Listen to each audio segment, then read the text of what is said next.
நம்ம அடுத்து பார்க்க போறதுன்னா தமிழக நீர்வீழ்ச்சிகள். தமிழக நீர்வீழ்ச்சிகள் வந்து நிறைய இருக்கு. அதுல நம்ம இப்போ ஒன்னொன்னா பார்ப்போம். அதுல ஃபர்ஸ்ட் ஒன்று வந்து ஆகாய கங்கை நீர்வீழ்ச்சி. ஓகேவா? ஆகாய கங்கை நீர்வீழ்ச்சினா என்ன?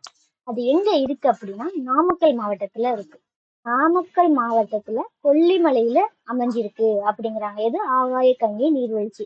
இது பஞ்சு நதி என்ற நீரோடையானது கொல்லிமலை உச்சியில் உள்ள அரப்பளீஸ்வரர் ஆலயத்திற்கு அருகில தான் இந்த ஆகாய கங்கை நீர்வீழ்ச்சி வீழ்கின்றது அப்படிங்கிறாங்க. ஓகேவா?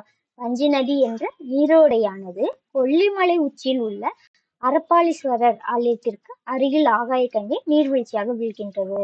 அவ்வளவுதான். ஆகாய கங்கை பத்தி தெரிஞ்சுக்கணும். ரெண்டு, நாமக்கல் மாவட்டம் கொல்லிமலையில ஒரு இருக்கு.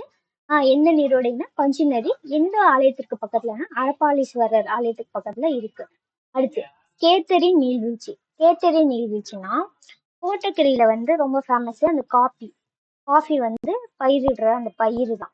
அந்த கோத்தகிரியில காபி பயிரை வந்து அறிமுகப்படுத்துறது யாருன்னா எம்டி கக்பர்ன்.